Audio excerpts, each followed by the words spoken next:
pertanyaan yang sering ditanyakan kepada saya biasanya adalah berapa atau bagaimana sistem bagi hasilnya dengan investor. Ini pertanyaan yang sering banget saya terima.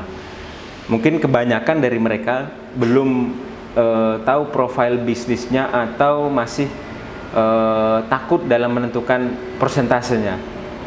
Nah, saya sedikit memberikan trik bagaimana persentase pembagian dengan investor, yaitu melihat dari seberapa target Anda balik modal. Artinya gini, sebuah bisnis yang baik tadi saya sempat utarakan kurang dari 3 tahun. Katakanlah let's say 2 tahun Anda merencanakan bisnis itu balik modal. Nah, berapa persen yang diberikan ke investor adalah berapa persen dari keuntungan sehingga dalam kurun waktu 2 tahun investor bisa balik modal. Itu pertanyaannya.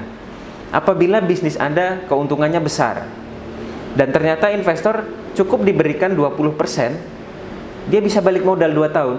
Nah, itu berarti cukup 20% dari keuntungan.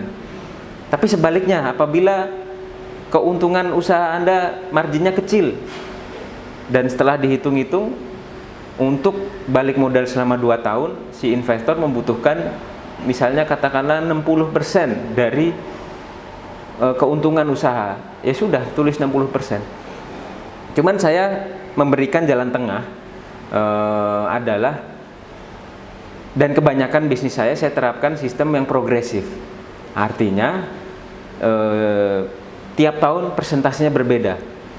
Jadi kan ada istilahnya golden share. Golden share itu adalah persentase yang diperoleh oleh si business owner karena dia memiliki konsep, memiliki ide, dia memiliki sistem, persentase saham.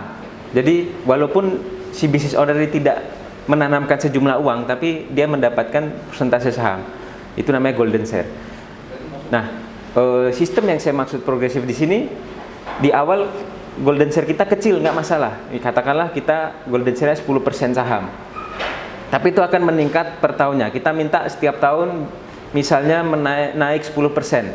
10% tahun pertama, tahun kedua jadi 20%, tahun ketiga 30%, stop sampai di situ. Kenapa? Jarang sih ada bisnis yang 3 tahun belum balik modal, kecuali udah tutup. Nah, itu plan terburuknya lah, kita dapat 30% di tahun ketiga. Tapi ada klausul juga, ketika sudah balik modal, kita minta persentase paling tidak 51%. Bahkan bisa kita tuliskan 60% atau bahkan 70%. Itu tergantung negosiasi Anda dengan investor. Artinya, ketika bisnis awal berjalan dan golden share kita kecil, investor lebih banyak, nggak masalah, karena investor akan lebih cepat balik modal dan dia merasa aman. Dan tiap tahun bertambah, bahkan ketika sudah balik modal, kita berhak untuk 50 atau 60% itu. Jadi saya cukup menyarankan sistem progresif ini karena cukup adil ya bagi kita dan bagi investor, karena pola pikirnya bisnis awal kita fokus untuk berkembangnya bisnis dan amannya investor, dengan dia kita lebih cepatkan balik modal. Tapi setelah balik modal mungkin kita bisa mendapatkan lebih 60% atau 70%, ya minimal 50%, 51%, mungkin seperti itu.